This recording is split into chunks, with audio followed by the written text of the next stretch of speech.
Assalamualaikum warahmatullahi wabarakatuh.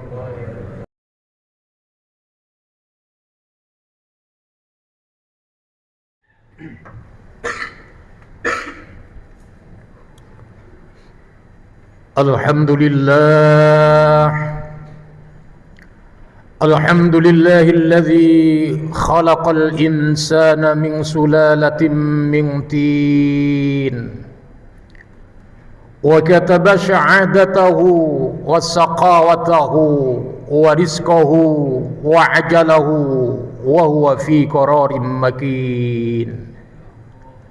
Asyhadu an la ilaha illallah wahdahu la syarika lah al-malikul haqqul mubin.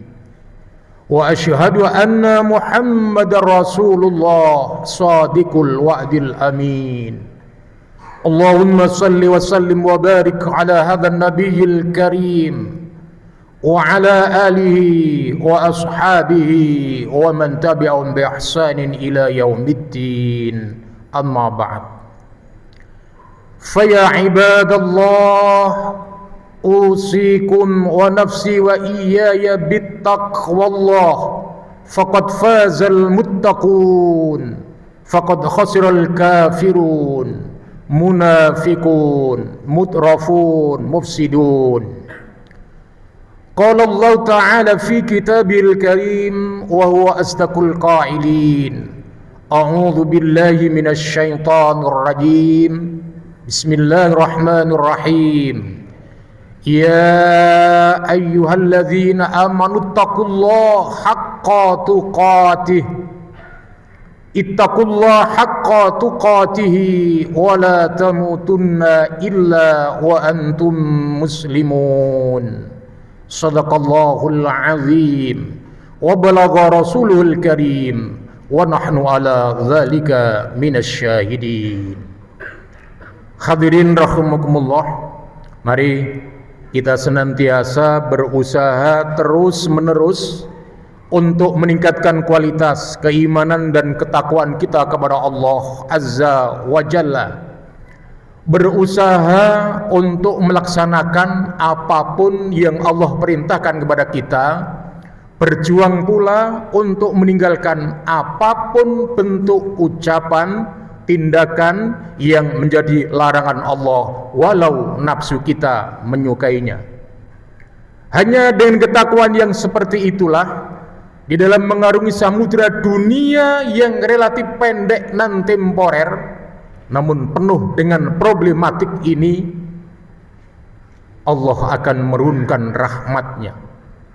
Allah lah yang akan mengurai, Allah lah yang akan menolong berbagai problem yang kita hadapi.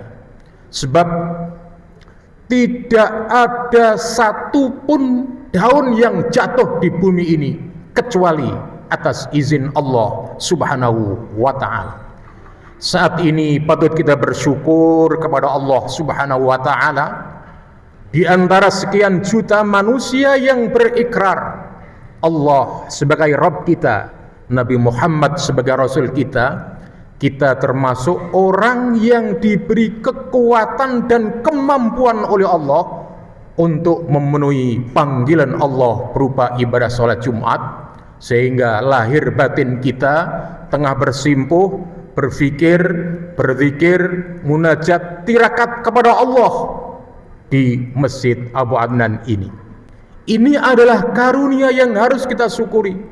Sebab ada di antara saudara kita yang mestinya saat ini juga datang memenuhi panggilan Allah ibadah sholat Jumat di tempat yang digunakan untuk sholat Jumat.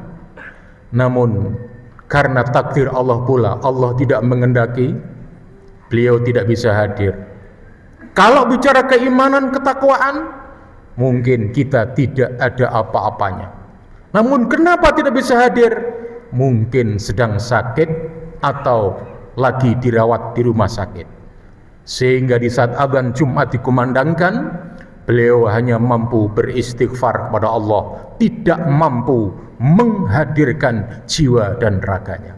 Kita doakan di hari yang berkah ini, semoga saudara kita yang tengah sakit atau sedang dirawat di rumah sakit, semoga lekas sembuh dan dirahmati Allah Subhanahu wa ta'ala.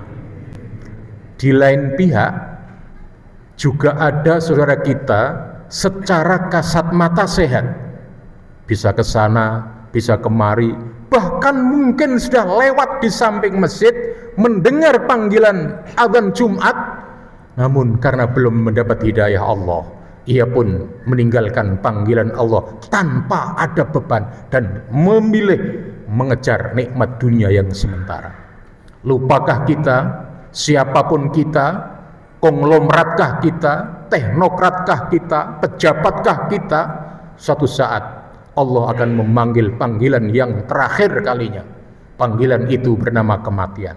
Setelah proses itu tiba, siapapun kita, rumah masa depan kita hanya RSS. Rumah sangat sempit, tipe 21, 2 meter lawan 1 meter, kuburan itulah nama. Hadirin ma'asyiral muslimin rahimakumullah.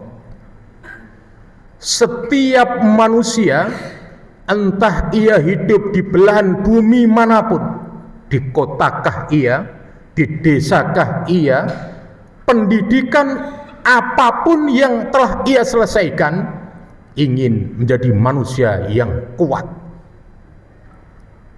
ingin menjadi pribadi-pribadi muslim, pribadi mukmin yang tangguh dan kuat, tidak rapuh dalam segala hal.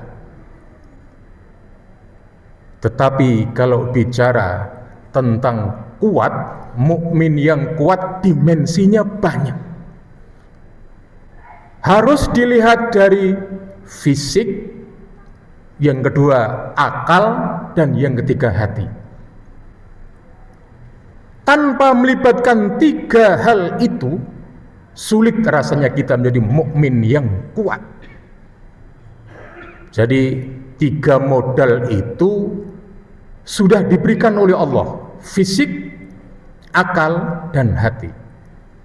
Dalam sebuah hadis Rasulullah Muhammad SAW bersabda, al-mu'minul qawiyyu khairun wa ahabbu ilallah minal mu'minid dhaif wa fi kulli khair. Riwayat Muslim.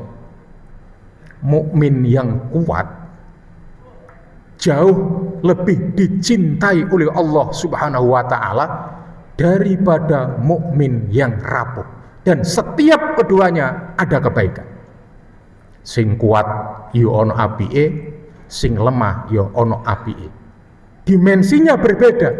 Contoh, kalau bicara tentang kuat secara fisik, orang kalau sudah umur 60 tahun ya sangat beda dengan orang yang masih muda secara fisik.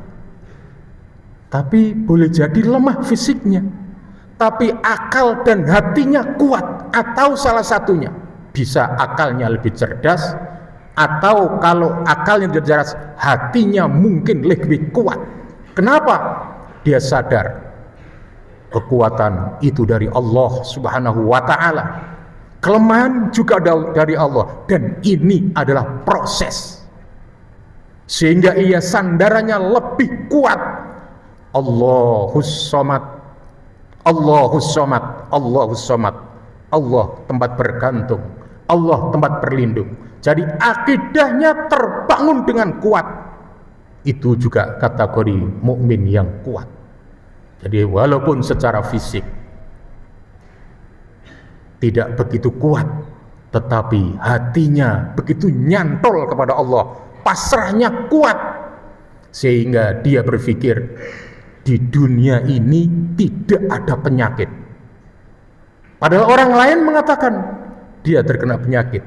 Dia berpikir secara hatinya, Tidak ada penyakit, yang ada adalah proses penuaan. Ya begini ini Allah memproses penuaan, proses tua lewat bermacam-macam.